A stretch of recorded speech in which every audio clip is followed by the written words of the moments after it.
Hello दोस्तों, मेरा नाम हिमांशु गौतम है और एक बार फिर से आपका स्वागत है आपके अपने इस यूट्यूब चैनल पर।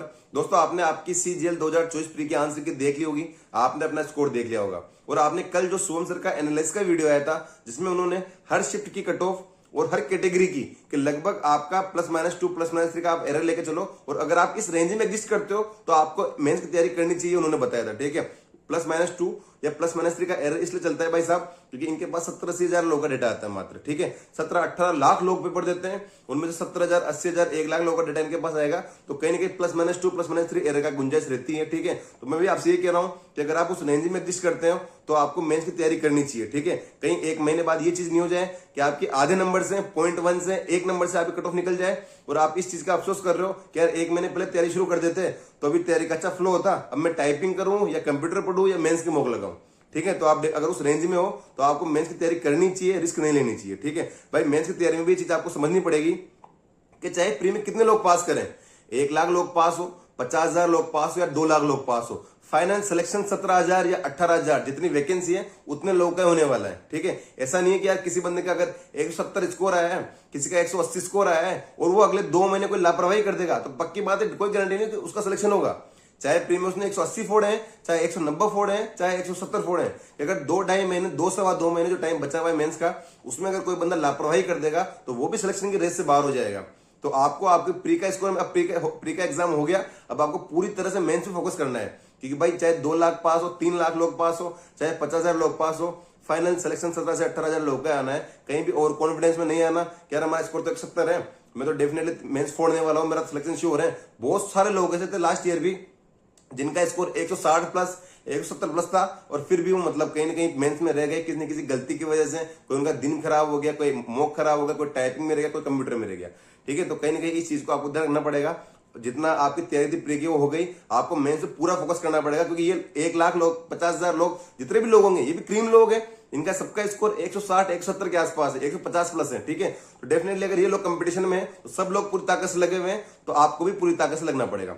दूसरी बात ये कि देखो छोटी छोटी चीजें हैं। ठीक है, टाइपिंग है, डेली आधे घंटे करते रहो, चाहे आपकी स्पीड कितनी हो, आपको टाइपिंग आधे घंटे करते रहना है, एंड के लिए नहीं छोड़नी है। आप एंड के लिए टाइपिंग छोड़ दोगे और पता है एंड में प्रेशर बहुत ज्यादा होता है। अभी तो आराम से आप सीख भी लोगे टाइपिंग करना। ठीक है, एंड में कहीं ना कहीं 1 महीना रह जाएगा, फिर आपकी एग्जाम डेट आ जाएगी, एग्जाम स्टेटस आने लग जाएंगे और उसका अलग ही प्रेशर आपके माइंड में चलता रहेगा। ठीक है, बहुत अलग ही प्रेशर माइंड में क्रिएट हो जाता है, इसकी वजह से कहीं ना कहीं आपकी पढ़ाई प्रभावित होती है। ठीक है, आपने भी एंड में देख लिया होगा प्री में कि एडमिट कार्ड आ रहे हैं, एक दिन एडमिट कार्ड आ रहा है, एक दिन नहीं आ रहा, PDF आ रही है, जाने क्या क्या हो रहा है। ठीक है, तो ये चीजें मेंस में होने वाली है, तो पहले उसके लिए हमें तैयार रहना है, एंड के लिए चीज नहीं छोड़नी है।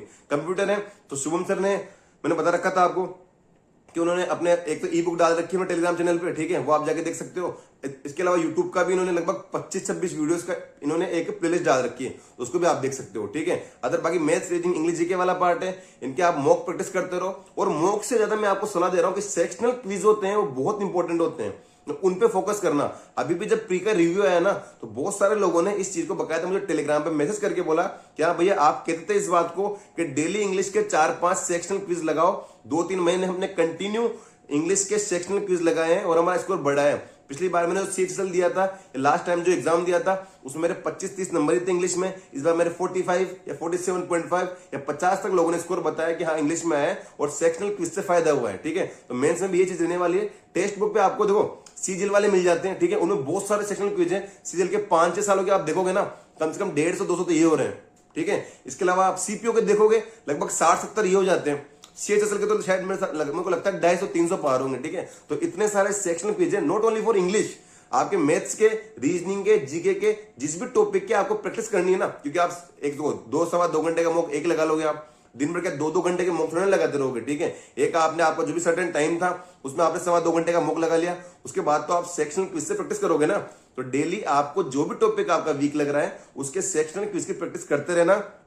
टेक्स्ट बुक पे आपको सबके सब लाइन से मिल जाएंगे, CGL वाले, CHSL वाले, CPO वाले। ठीक है, टेक्स्ट बुक का पास नहीं है तो HMU 10 कूपन कोड लाके आप पास परचेस कर सकते हैं। ठीक है, इसके अलावा मेंस के मॉक है वो आप लगाते रहो। टाइपिंग का मैं आपसे कह चुका कि आधे घंटे आपको टाइपिंग करनी है, देखो टाइपिंग हो जाती है, पहले वाली जो टाइपिंग थी ना कि आपको अलग से A4 शीट देते थे और उसमें देख के टाइप करना था, उसमें जरूर परेशानी आती थी। पर जो नया वाला सिस्टम है ना कि स्क्रीन पे आपको दिखता रहेगा कि क्या टाइप करना है और स्क्रीन पे आप टाइप करते रहोगे, ठीक है बैठे बैठे, ठीक है। ये बहुत आसान होता है और इजी वे में टाइप कर लोगे। इस चक्कर में मत रहना कि यार 2 उंगली से मेरी स्पीड सही आ रही है तो मैं 2 उंगली से टाइपिंग करूंगा, मैं पूरे हाथ से टाइपिंग नहीं करूंगा। बच्चा पूरे हाथ से टाइपिंग करनी है, 2 उंगली से टाइपिंग के चक्कर में मत पड़ना।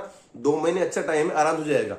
कंप्यूटर का मैं आपको बता चुका। रीजनिंग में इस चीज को अच्छे समझना कि 30 में से 25 क्वेश्चन तो आपके वही आने वाले हैं जो आपके प्री में आते थे, जो पेपर कटिंग वाले थे, पासे वाले थे, कोडिंग डिकोडिंग वाले थे, जो सीरीज वाले क्वेश्चन थे, ठीक है। वो इमेज वाले थे कि 4 इमेज आपको दे दी और 5 इमेज कौन सी आएगी, ये वाले क्वेश्चन थे। तो 30 में से 25 तो ये आने वाले हैं। पर वैसे जो 5-6 क्वेश्चन आने वाले हैं ना, कथन निष्कर्ष वाले, कथन एवं कारण वाले, ठीक है, सिटिंग अरेंजमेंट वाले, ठीक है, ये कहीं ना कहीं आपको बहुत परेशान करने वाले हैं। एक सलाह दे रहा हूं कि इनकी प्रैक्टिस अलग से करते रहना, कहीं से भी करो। मुझे कुछ कंटेंट मिलेगा तो मैं टेलीग्राम पे शेयर कर दूंगा, अदरवाइज इनके प्रैक्टिस अच्छे से करते रहना, ये डिसाइडिंग फैक्टर है, ठीक है।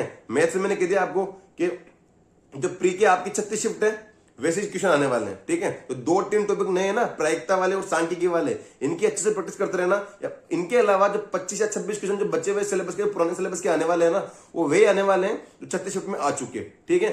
मेन टॉपिक होते हैं प्रायिकता सांख्यिकी, जो नए एड हुए हैं इनको ऐसे नहीं कि आप छोड़ जाओ कि बाकी कर रखा है, 2 टॉपिक छोड़ जाते हैं। कम से कम 3-4 क्वेश्चन आते हैं, एक क्वेश्चन 3 नंबर का होता है, तो डेफिनेटली करना ही है, ठीक है। इंग्लिश में मैंने आपको बता दिया कि भाई साहब पैसेज वाले क्वेश्चन आएंगे 15 के आसपास, ठीक है। तो रीडिंग में अगर आपने प्री में रीडिंग नहीं की तो मेंस में तो रीडिंग करना किसी भी हालत में, ठीक है। सेक्शनल क्विज से इंग्लिश, रीजनिंग और मैथ्स में बहुत फायदा होता है, ठीक है, बहुत फायदा होता है इंग्लिश में, रीजनिंग में, मैथ्स में। तो सेक्शनल क्विज की प्रैक्टिस आप करते रहना। जीके आपने प्री में जहां से पढ़ी, आप कॉन्फिडेंट हो वहां को लेके, तो कंटिन्यू करते रहना, ठीक है।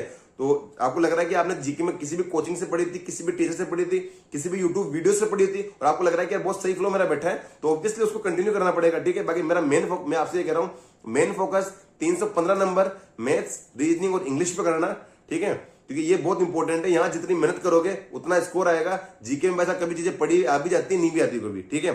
तो जीके के भरोसे में ज्यादा रह नहीं सकते। बाकी मैथ्स, रीजनिंग, इंग्लिश का ये पक्की बात है कि यहां जितनी मेहनत करोगे उतना अच्छा आपका स्कोर आएगा।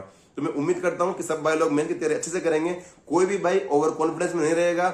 लास्ट ईयर की मैं बता रहा हूं कि 170 नंबर वाले को भी सिलेक्शन से रहते हुए देखा है, ठीक है, कि प्री में किसी भाई के 170 नंबर थे और उसका ही फाइनल सिलेक्शन नहीं हुआ, ठीक है। तो ओवर कॉन्फिडेंस हमको बिल्कुल भी नहीं रहना है।